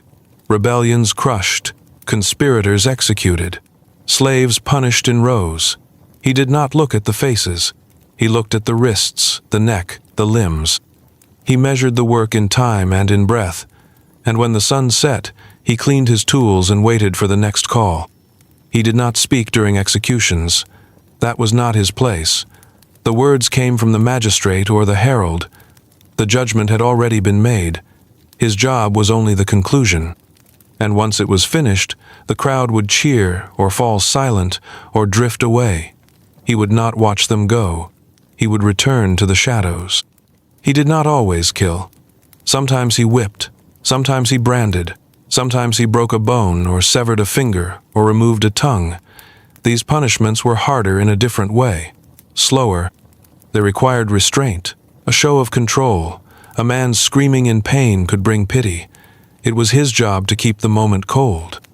There were stories told about him, that he could smell fear, that he liked his work too much, that he spoke to the dead at night. These were stories born of distance, from people who needed to explain how a man could do what he did. But he did not listen to stories. He listened to orders. He knew the bodies of men and women better than doctors did. He knew how skin tore. He knew where to strike to make it last. He knew how to kill with a whisper. He could make a death slow or silent or theatrical. It depended on the sentence. It depended on the mood of the city. He did not boast. He did not drink much. He did not cry.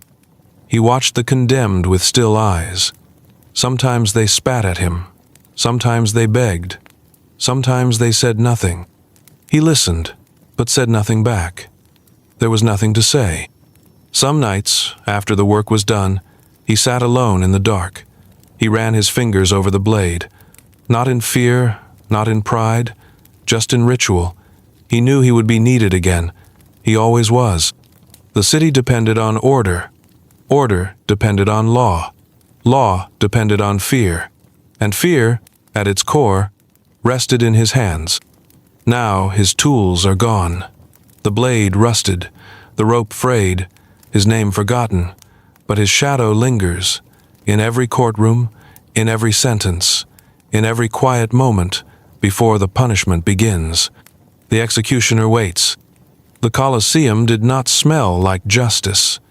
It smelled of dust, oil, sweat, and metal, the kind of smell that settles into stone and never leaves. And yet, beneath the arches, behind the gates, under the roar of the crowd, it was more than an arena. It was a kind of courtroom, not one of parchment and benches, but of sand and blood. Rome did not separate punishment from performance. In many cases, it made them one and the same. The Colosseum was built to hold tens of thousands. Senators sat in marble seats close to the front. Above them, merchants and landowners. Higher still, the working poor. At the very top, the slaves and foreigners stood or crouched beneath the sun. The design was deliberate. Every level reminded you of your place. Every view of the arena reminded you of what could happen if you stepped outside it. Justice in the Colosseum did not come from debate. It came from display. A man found guilty of rebellion or desertion or treason might not be hanged or beheaded. He might be sent here to die not in silence, but surrounded by thousands. The sentence was read aloud, not for the condemned, but for the crowd. And when the gate opened and the man stepped into the sand, he was no longer a citizen or a soldier or a slave. He was part of the show. Some punishments were quick: a sword to the throat, a blow from a hammer, a well-placed spear thrown by a trained hand. These were executions, but they were also rehearsed scenes. They followed a rhythm. The crowd gasped or laughed or clapped, depending on the drama. The man's death was not hidden, it was choreographed. Other punishments were longer. A criminal dressed as a character from myth. He might be bound to a chariot, dragged in a circle, then left to the beasts. The symbolism mattered. A man who claimed to be greater than the gods might be punished by becoming one of their enemies. The audience knew the story. They knew how it ended. But seeing it made the punishment feel larger than a sentence. It felt like fate. Wild animals were often part of the proceedings. Lions, bears, and leopards were not just attractions. They were tools. A man sentenced to die might be given no weapon, no chance. He would run, stumble, fall, and the beast would finish him. Sometimes the animal hesitated. Sometimes the death was messy. But the message remained. Step outside the law, and you lose the right to human death. There were also times when prisoners were forced to fight. Not trained gladiators, just condemned men with shields too small and blades too dull. The crowd watched them struggle. The better they fought, the longer they lived. For a moment, the punishment turned into possibility. A few survived and were allowed to return. More often, they died in the dirt, their efforts forgotten as the next act began. Everything in the Colosseum was framed. The colors, the props, the music, even the sand was raked between scenes. Justice was part of the entertainment. The people came to watch wrongs be answered, but they also came to eat and talk and point. It was a festival of consequence, a celebration of state power. There were days when dozens were punished, When the morning began with executions, the afternoon with mock battles, and the evening with wild hunts, the noise never stopped. The crowd did not weep. They cheered, they booed, they demanded more. The Colosseum gave them what they wanted, because it knew that spectacle was memory. A whisper fades, a death in the dark is forgotten, but a punishment seen by thousands lasts. The emperor sometimes presided. He might turn his thumb down or up or sideways, but often the decision was already made. The gesture was part of the illusion. It made the people feel involved. It turned punishment into ritual. Everyone played a part. Sometimes the guilty were not truly guilty. Sometimes they were scapegoats. Sometimes they were strangers. It did not always matter. The crowd rarely knew the full story. They knew what they were told. And the moment the man stepped into the arena, his past was erased. Only the punishment remained. The Colosseum was built of stone, but it ran on fear. It taught lessons without words. Every family that watched knew what they were seeing. Every child who sat on stone steps knew that Rome could see everything, that no one was too small to be noticed, and no one too important to be punished. It was not only the poor who were condemned. There were nobles who fell from grace, generals who lost the emperor's favor, poets who wrote the wrong verse. Their punishments might be private, but their names were spoken in the arena as examples. Their fall made the deaths feel more righteous. Even power could bleed. And yet, it was not always cruelty. Some days ended with pardons. A man who fought bravely might be spared. A crowd might shout for mercy. The emperor might grant it, smiling from his seat. These were rare moments, but they added texture.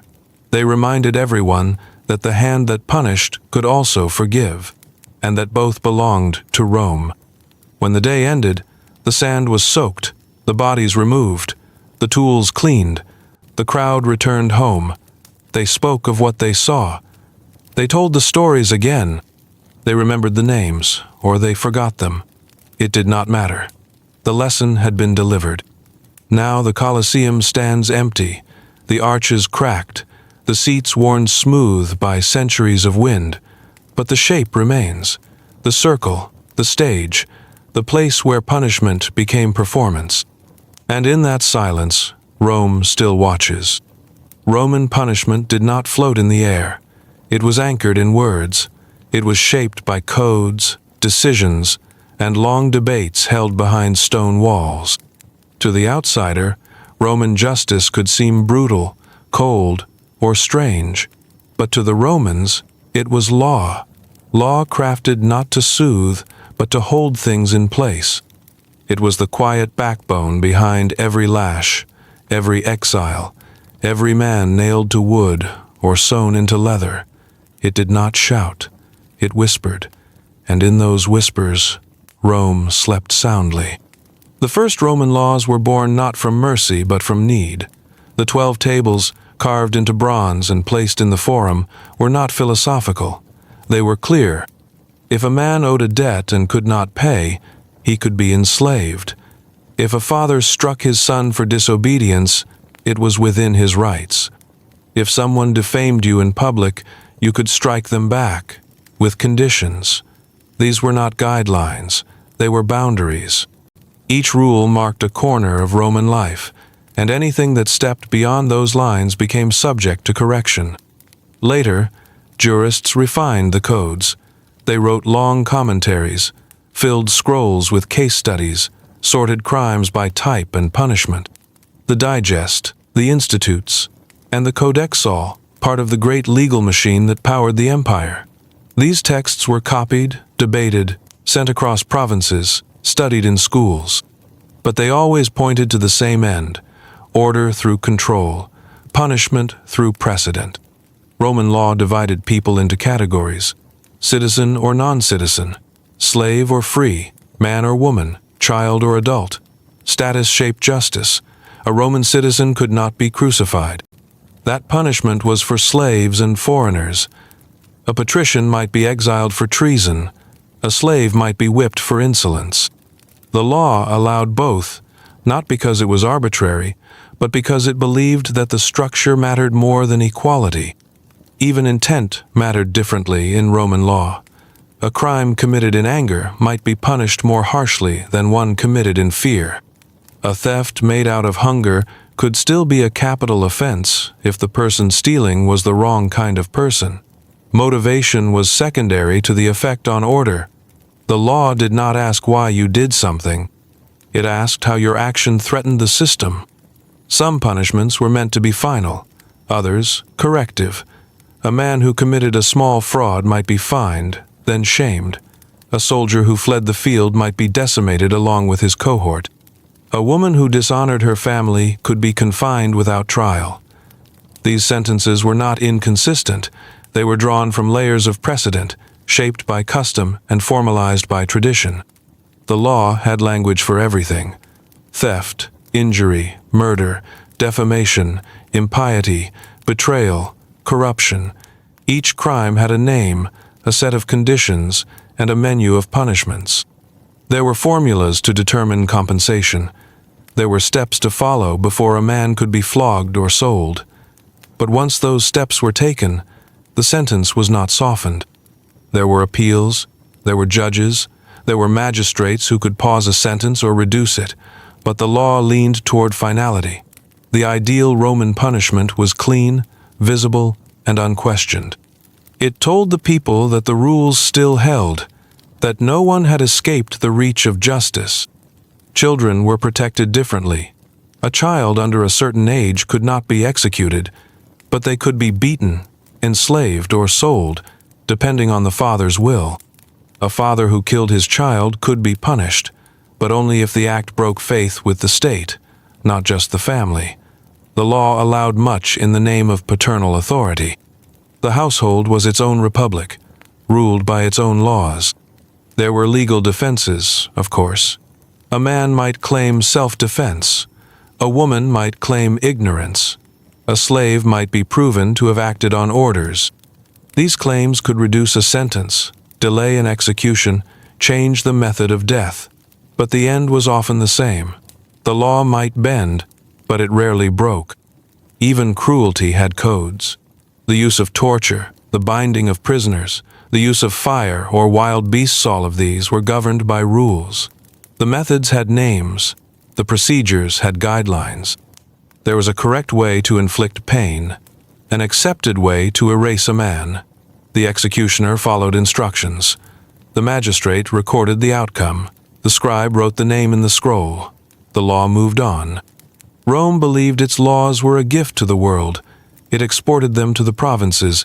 It trained governors in their application. It carved judgments into stone and sent them across the sea.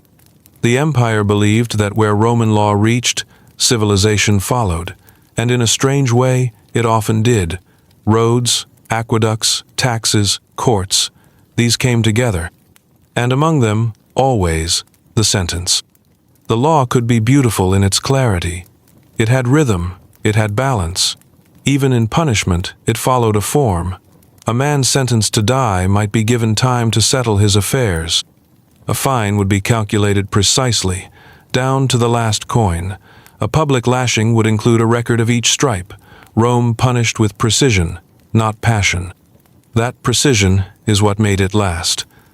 Long after the emperors fell, the codes remained. They were copied by monks, adopted by kings, studied by scholars.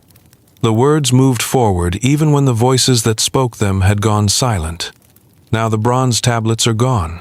The parchment faded, the statues chipped and leaning.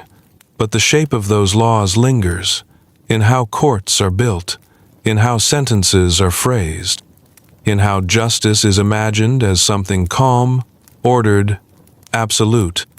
Rome whispered its punishments, and those whispers became part of the world's lullaby, cold, steady, unchanging.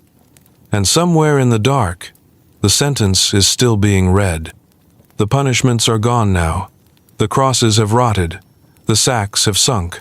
The arenas echo only with footsteps from tourists and wind. There is no blood in the sand, no oil burning at dusk, no lions pacing behind iron bars waiting for the gate to rise, The executioner's hands are dust. The magistrate's scrolls are unread. And yet, something remains. What Rome built was not just a city or an empire or a collection of laws. It built a pattern, a way of thinking about justice, about order, about what it means to control and be controlled. Its punishments were not only meant to wound the body, they were meant to speak to the living, to tell them where they stood, to teach them how far they could go before silence gave way to the sound of sandals on stone and the heavy steps of consequence. Much of it seems distant now. The idea of being sewn into a sack or burned for sport or fed to beasts is too far removed to feel real.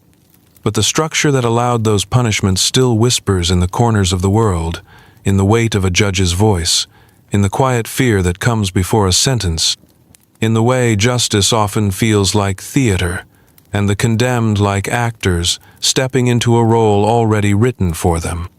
We still live in the shadow of the Roman idea. That law must be clear, that order must be visible, that punishment must leave an impression. The methods have changed, the language has softened. But the root remains. We speak of justice as if it were a monument, still and shining, unmoved by time or heart. And that idea is Roman. The courts of today echo with the same rhythm. The robes, the formal speech, the slow unfolding of guilt and consequence, the belief that the state, not the individual, decides what is fair. The belief that some actions must be punished not only for what they are, but for what they represent.